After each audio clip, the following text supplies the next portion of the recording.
Olá, eu sou Juca Kfouri. Vou conversar hoje com dois dos fundadores da Associação Nacional dos Torcedores. Vou conversar com o professor da Universidade Federal Fluminense, norte-americano, Chris Gaffney. Quem é Chris Gaffney? Boa pergunta, Juca. Muito obrigado pelo convite. Sou um pesquisador de futebol há muito tempo. Pesquiso os estádios, os empreendimentos esportivos em torno dos mega-eventos no Rio de Janeiro e Brasil em geral. Sou professor visitante na UF, na Escola de Arquitetura e Urbanismo. E sou apaixonado por futebol. Sempre jogava futebol na minha vida. Sou um norte-americano nascido, mas meio renascido brasileiro esses dias. Vou conversar também com outro professor da Universidade Federal Fluminense, historiador. Vou conversar com o professor Marcos Alvito. Quem é Marcos Alvito? Olá, Juca. Meu nome é Marcos Alvito, eu tenho 50 anos, eu sou carioca de Botafogo, Flamengo até morrer, antropólogo que dá aula no Departamento de História da UF, e pesquisador de futebol há cerca de 5 anos. A gente fundou um núcleo de estudos e pesquisa sobre futebol e uma revista digital chamada Esporte e Sociedade. E vocês resolveram fundar uma Associação Nacional dos Torcedores, a qual eu não sou formalmente filiado, nem devo ser, por razões óbvias, mas você que acompanha o Juca Entrevista sabe perfeitamente bem que eu sou absolutamente convencido de que jornalista tem lado. E eu não tenho a menor dúvida nenhuma de que lado eu estou. E eu estou ao lado dos torcedores brasileiros, principalmente desses que trabalham a ideia da cidadania, do direito do torcedor, né? E da evolução do futebol para todos, não apenas para poucos.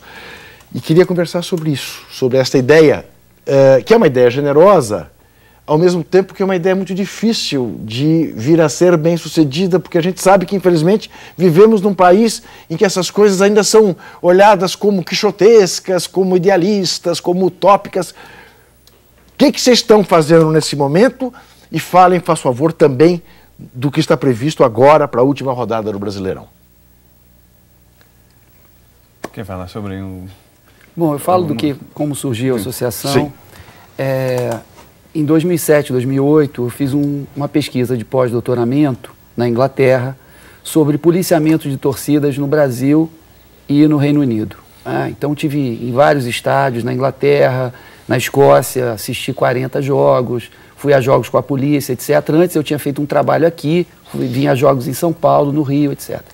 E no que eu estava fazendo essa comparação, esse estudo de antropologia, eu pude perceber o seguinte: aquilo que se vendia, a ideia de que o futebol inglês era um modelo extremamente bem sucedido do ponto de vista comercial, do ponto de vista da segurança, do ponto de vista do próprio futebol, era absolutamente falacioso.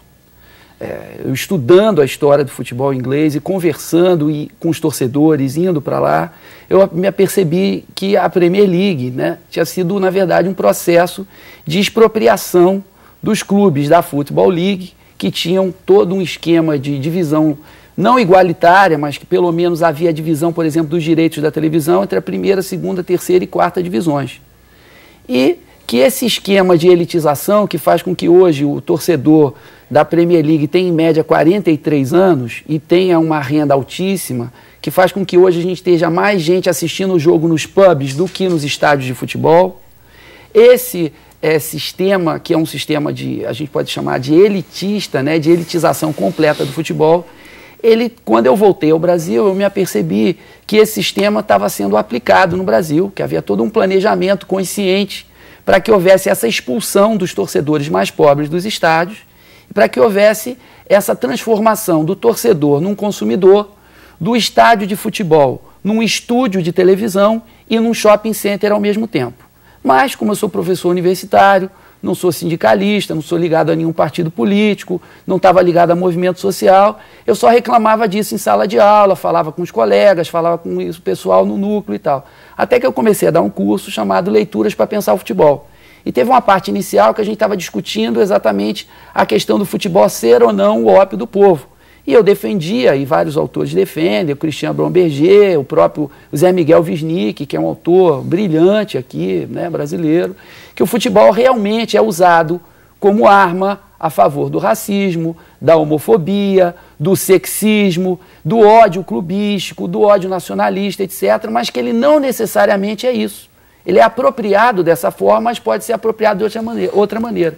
Só que eu não conseguia convencer meus alunos de jeito nenhum, porque os exemplos que eles tinham cotidianos eram exatamente dessa utilização negativa do futebol. E aí, meio que quixotescamente, eu falei para eles, vamos fundar uma associação e começar uma luta, né? Chamei o Chris para ser o vice-presidente. Como eu sou Flamengo e ele é Vasco, eu achei que, né, cabia ele ser o vice-presidente torcedor da associação. Ninguém é presidente ou vice. Nós somos presidente torcedor, vice-presidente torcedor. O Jorge Suzuki daqui de São Paulo é secretário-geral torcedor, para a gente não ser picado pela mosca azul e não virar cartola. Nós somos torcedores. Quem não for torcedor não pode ser da NT. Os alunos encamparam essa ideia, o Chris encampou essa ideia. O Chris é uma pessoa que, embora seja norte-americano, ele já está aqui no Brasil lutando, como, por exemplo, contra a remoção de favelas, de comunidades de trabalhadores, em nome da Copa do Mundo e em nome da Olimpíada. O Chris imediatamente topou, né? E aí nós iniciamos esse movimento, que a princípio parecia ser impossível, mas nós descobrimos o seguinte, que havia, na verdade, uma demanda muito grande por parte dos torcedores, que já estavam percebendo muito claramente para onde se encaminhava esse projeto, e que a Copa do Mundo de 2014, que eu chamo de Copa 171, é um cavalo de Troia desse processo de expulsão do povo brasileiro, desse processo de elitização. A ANT encara o futebol brasileiro da mesma forma que o João Saldanha, que o futebol brasileiro é uma arte e cultura popular, assim como o samba, assim como outras manifestações da arte e cultura brasileira. E que foi produzido, é um patrimônio cultural e histórico do povo brasileiro, que está sendo retirado do povo brasileiro com o dinheiro do povo brasileiro. Então o povo brasileiro está financiando a sua própria expulsão, né, de um patrimônio que ele mesmo criou. É o que eu chamo de um processo de Robin Hood às avessas.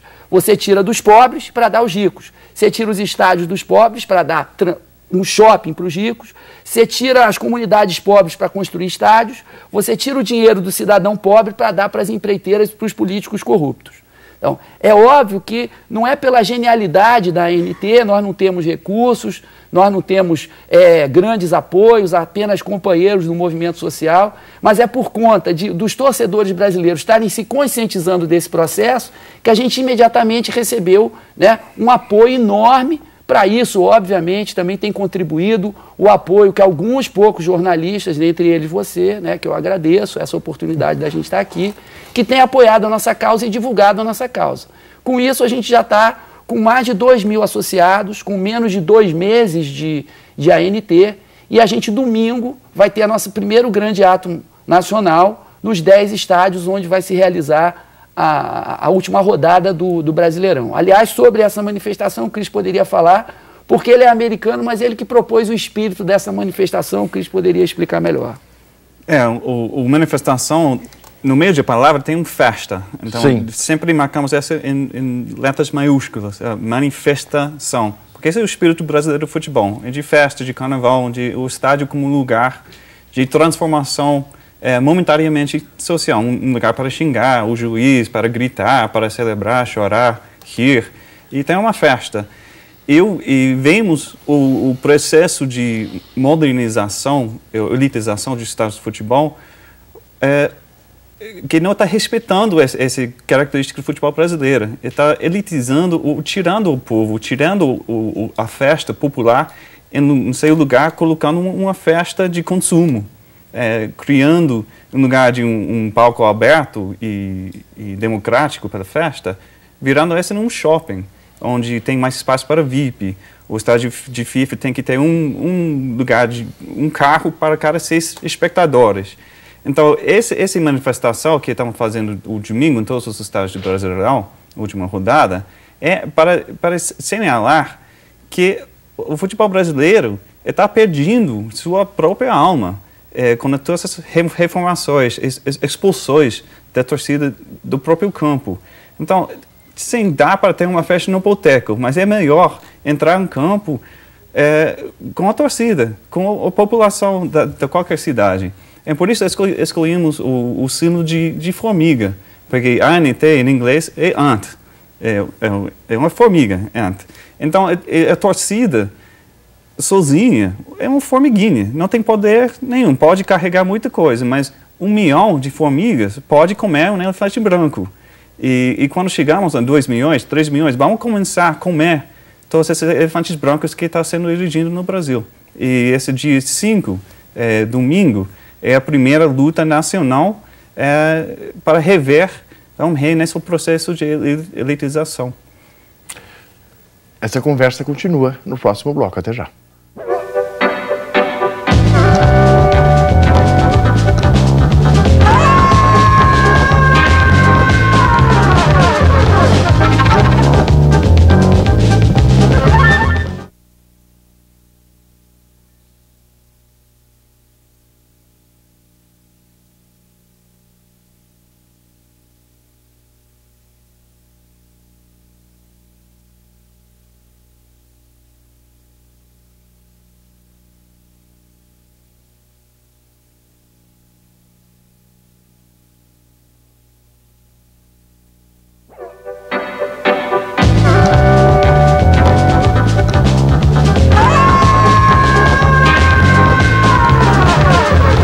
Converso com Marcos Alvito, com Chris Gaffney, converso com 2 dos fundadores da Associação Nacional dos Torcedores, 2 professores da Universidade Federal Fluminense. Como é que o fã do esporte que queira se associar à NT, o que ele tem de fazer? Olha, ele entra nesse site que está aqui na minha camisa. www.torcedores.org. Mais fácil, impossível. Ele coloca o nome completo, o e-mail, o time para o qual ele torce. Sem ser torcedor, não pode entrar na NT. Não temos nada contra quem não gosta de futebol, mas somos uma associação nacional de torcedores. Alguns contatos com telefone, etc. E pronto, em 30 segundos, ele é um associado da NT. De alguma maneira, a contribuição desses torcedores, quer dizer, porque vocês precisam manter isso de alguma maneira em pé, ou é tudo virtual? Juca, olha só, pela nossa proposta, né, a gente mantém e tem o compromisso de manter a NT totalmente gratuita. Tá.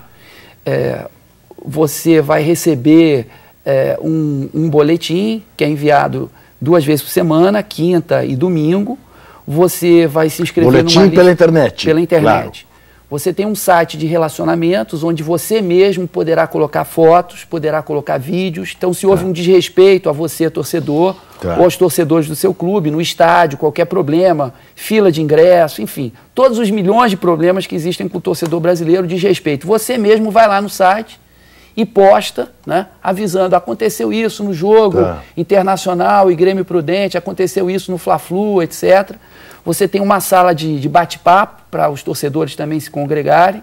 Você tem um blog para você postar artigos, colocar links, etc., colocar vídeos. Então, a gente tem 2 sites. Um site para você se inscrever e outro site para você interagir com a comunidade que a gente chama do formigueiro, né, que é o conjunto das formigas. Mas é absolutamente gratuito. O nosso grande problema hoje é que a gente tem realmente a necessidade de ter uma infraestrutura, de ter uma sala, um computador, pelo menos uma secretária, alguma coisa assim. Então nós estamos vendendo essa camisa, essa linda camisa. Então, mas é aí que eu pergunto, exatamente aí que eu ia chegar. Essa camisa que eu ganhei, já estou me sentindo mal de ter ganhado, preciso pagá-la. Vocês gastaram para fazer, tá certo? A gente é transparente. Essa camisa custou R$11, ela foi feita no Centro Cultural História que eu conto, que é lá de Vila Aliança, que é um dos nossos parceiros, foi uma escola abandonada pela prefeitura por conta da violência, que os próprios moradores de Vila Aliança, perto de Bangu, entraram na escola, transformaram num centro cultural. A prefeitura hoje doou a escola para eles, reconhecendo o trabalho que eles estão fazendo depois de 2 anos. E nós, para apoiarmos esse movimento, né, esse movimento cidadão, encomendamos as camisas a eles. Eles fizeram as camisas por R$11, nós estamos vendendo por R$15. A gente tem um lucro, entre aspas, de R$4. É isso. A gente é totalmente transparente, todas as nossas contas ficam na internet, todas as doações, se você fizer uma doação à NT, ela vai aparecer lá o seu nome completo, quanto você doou no dia seguinte. Deixa eu fazer pequenas provocações para tentar ajudar as coisas a andarem e em casa, quem eventualmente estiver olhando para, digamos, para nós três, ih, lá vem aí os Quixotes, mais uma vez, isso não vai dar certo. Até onde eu entendo, vocês pensam um movimento contra a elitização, que é evidente. Digamos, vocês fazem uma crítica ao que se possa chamar do capitalismo selvagem, que está em pleno vigor, né, no futebol.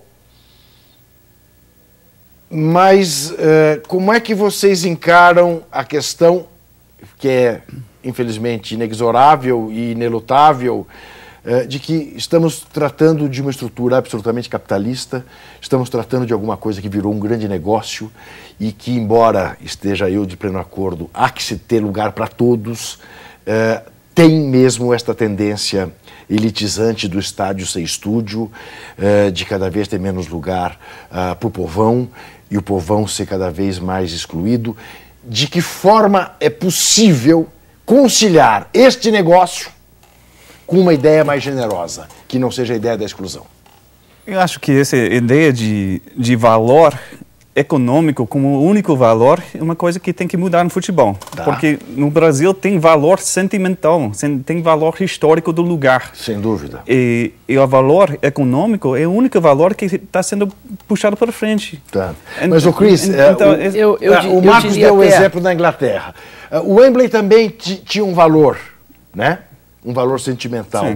O Arsenal, para os seus torcedores, o Manchester, a gente está vendo as discussões, gente querendo refundar clubes, porque chegou lá um árabe, ou um russo, ou um americano e comprou. E se amanhã ele resolver fechar, ele fecha, né? Isso tudo a gente sabe, que temos que ter defesas para isso. Mas de que maneira... É uma dúvida mesmo, eu quero luz. De que maneira a gente enfrenta isso de forma pragmática, mas realista? Olha só, existem vários blogs na internet, existe um movimento na internet dizendo ódio contra o futebol moderno. Né? Sim. Odiamos o futebol moderno. Isso. E eu escrevi um artigo no Formigueiro, num dos boletins, que eu dizia viva o futebol moderno. Porque o que a gente tem hoje não é o futebol moderno. O que a gente tem hoje é um futebol que é feudal na sua estrutura política. Pleno acordo. Feudal. No Brasil, capitanias hereditárias. Exatamente. Pleno acordo. Confederação Brasileira dos Filhos e Ex-Cunhados. Sem dúvida nenhuma. A gente sabe quem. Sem dúvida nenhuma. É isso que a sigla significa. E do outro lado, a gente tem o capitalismo selvagem das práticas econômicas em relação ao torcedor. O Fluminense chegou à última rodada com chance de ser campeão. Ele dobrou o preço dos ingressos, vou pegar isso por um exemplo. Ele dobrou o preço dos ingressos, né? E que já é um preço altíssimo, que já tem subido muito além da inflação nos últimos anos. Tá? É hoje mais caro ir ao futebol do que ir a certas óperas. E ele não criou um sistema de ingressos, de venda de ingressos, que proporcionasse um mínimo de conforto, de respeito, de segurança aos seus torcedores. Dobrou o preço e tratou duplamente como gado. Como gado. Isso. Não é? Bois e vacas. Então, o que nós temos? Nós temos, né, um processo, que eu creio, em que pode se matar a galinha dos ovos de ouro. Eu creio que a preservação, né, de uma certa autenticidade do futebol, ela não é contrária aos interesses comerciais. Porque nós podemos até ser quixotes no sentido de que a nossa luta é uma luta difícil, né? Mas nós não viemos de outro planeta. A gente sabe muito bem como um sistema funciona. Então, deixa eu te explicar. Por exemplo, na Inglaterra, você tem um sistema que se baseava na riqueza e na pujança dos clubes locais. À medida que a televisão ela privilegia só os grandes clubes e que 30% da Inglaterra hoje vai torcer para o Manchester United, significa que aqueles clubes locais, eles morrem. No momento, você acha que o futebol está indo muito bem, mas daqui a 20, 30 anos, né, o futebol vai ser apenas mais um show televisivo como os outros shows televisivos. E o torcedor de futebol vai realmente virar um consumidor. Se esse desejo do torcedor de futebol virar um consumidor se concretizar, o futebol desaba, porque ele, na verdade, se assenta na paixão do torcedor. Se ele virar um consumidor, ele significa o seguinte: bom, consumidor é aquele cara que entra no supermercado e diz assim: eu quero preço ou eu quero marca? Eu quero preço. Então, qual é o produto mais barato que tem? Eu vou comprar o mais barato. Ou eu quero o melhor produto, independentemente do preço. Ou eu quero esse porque é verde, o outro porque é vermelho, etc. Na hora que não existir mais torcedor, existir consumidor, o torcedor diz assim: qual é o campeonato que eu quero assistir esse ano? Para que time eu quero torcer? Que camisas eu quero comprar? Não vai existir mais nenhuma obrigação de lealdade e de fidelidade. Porque essa esquizofrenia do torcedor ser apaixonado, ser leal, né? Entregar sangue, suor e lágrimas para o seu clube. E do outro lado, nem como consumidor ele ser tratado, porque nem como consumidor ele é tratado. Nem os direitos dele de consumidor são respeitados, muito menos os direitos dele de torcedor. Essa esquizofrenia, ela não pode durar muito tempo. Os torcedores daqui a pouco vão deixar, quer dizer, o cinismo, a hipocrisia, essa esquizofrenia é tão grande que daqui a pouco as pessoas não vão mais se apaixonar pelos clubes da mesma forma que elas se apaixonavam anteriormente. Eu vou dar um exemplo: o meu filho, né, que hoje tem 16 anos e que é um torcedor do Flamengo, obviamente, né? É claro, isso vem de família, meu pai torcedor do Flamengo, eu, meu filho, etc. Ele, quando tinha pouca idade, o ídolo dele era o Bebeto, que jogava no Flamengo. Quando o Bebeto se transferiu para o Vasco, daquela forma que o Bebeto se transferiu, ele virou para mim e falou assim: pai, e agora? Quem é o meu ídolo? Porque, de repente, ele tinha sido criado numa cultura que o Vasco era um grande rival naquele momento, e aquele jogador, sem nenhum aviso, ele se transfere para o outro clube. Então, a gente vai começar a ter um torcedor também pós-moderno que não vai ter mais a mesma adesão, não vai ter mais a mesma fidelidade. E aquele torcedor de classe alta, mais rico, que vai consumir o futebol como se ele estivesse indo à ópera, a hora que passar a moda do futebol, ele vira as costas e vai ver a ópera, vai ver o cinema, vai ver outra coisa, que é o que aconteceu efetivamente, que está acontecendo efetivamente na Inglaterra. É esse torcedor que está sendo desprezado por esse sistema de mercado, que na verdade sempre manteve esse sistema. Eles querem um novo consumidor, mas o novo consumidor não tem nenhuma lealdade, né? Não tem nenhuma ligação intrínseca com o futebol, porque o futebol, historicamente, é o esporte da classe operária, é o esporte da classe pobre. Se você retira essa classe, o futebol perde a alma. E quando a gente perde a alma, para o corpo morrer é só uma questão de tempo. A gente já volta.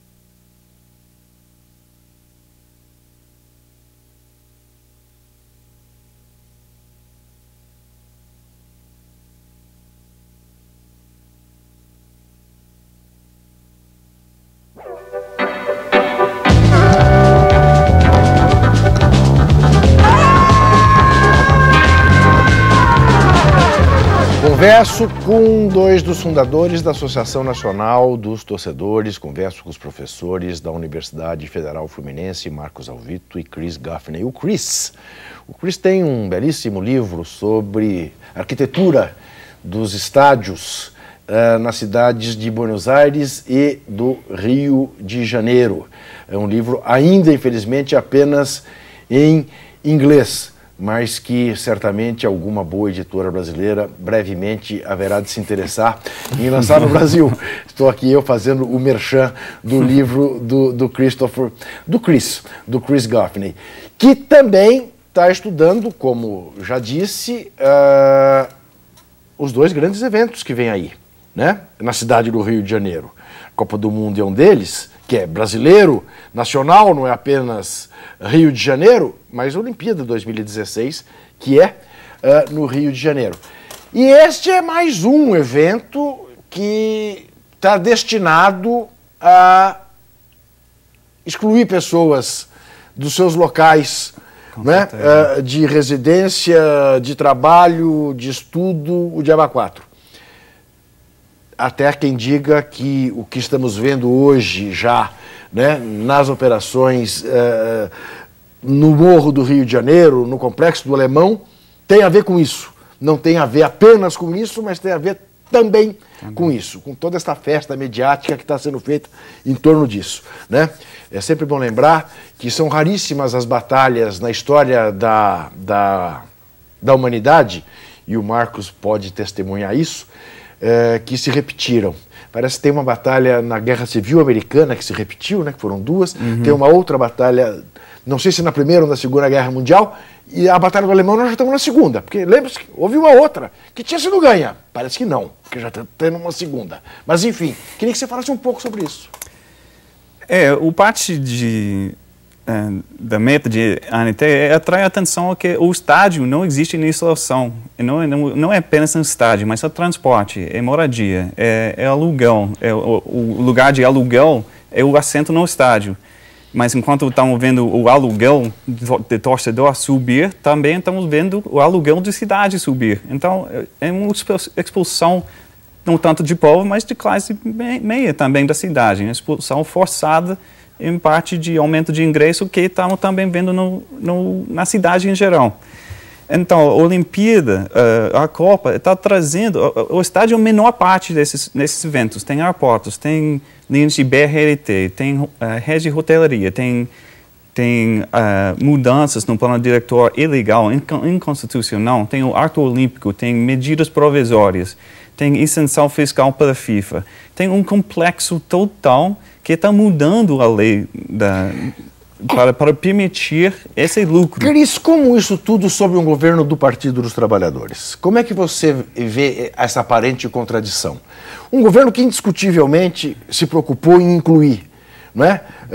Um governo que grande parte da sua força eleitoral, inclusive, veio exatamente das regiões menos favorecidas do país, porque houve um esforço concreto lá para minimizar as suas agruras. Você acha que tem gente não percebendo isso dentro do governo federal, é isso? Acho que o capital política do evento está superando as considerações econômicas. Então, um grande ganho pelo Lula, governo de Lula, para atrair esses eventos ao Brasil, a Copa e tanto a Olimpíada. Então, esse capital simbólico pela cidade, pelo governo de Lula, supera qualquer consideração econômica, porque todo mundo tem que estar sabendo que é muito ruim. Eles estão investindo tantos bilhões de reais, dando dinheiro à FIFA, dando dinheiro a COI e seus parceiros. Então, todo mundo não está sabendo que qualquer estádio da Copa, por 2 meses, vai virar um espaço privado de FIFA. Então, tem um raio de influência de FIFA que seria privatizado durante a Copa. Você evidentemente leu o Soccernomics. Sim, li. Aquilo é verdade? Quer dizer, está mais que comprovado que construir um estádio não traz melhoria necessariamente à cidade, que quando a gente pensa nesses eventos, a gente pensa no máximo em aumentar a taxa de felicidade do povo naquele período, mas que isso pode se transformar num péssimo anúncio. Você acha que é por aí também? É por aí, porque não tem planejamento. O FIFA e o COI não empregam urbanistas. Tá. Não tem integração com o contexto urbano. Se tomamos um exemplo de Engenhão, o estádio mais moderno no Brasil, não houve nenhuma melhoria no entorno do estádio. Ele botava aqui com um cerco voador. Sim. Então, é outro planeta. Não existe integração com o bairro, nem com a cidade em geral. Então, todos esses estádios da Copa parecem shoppings.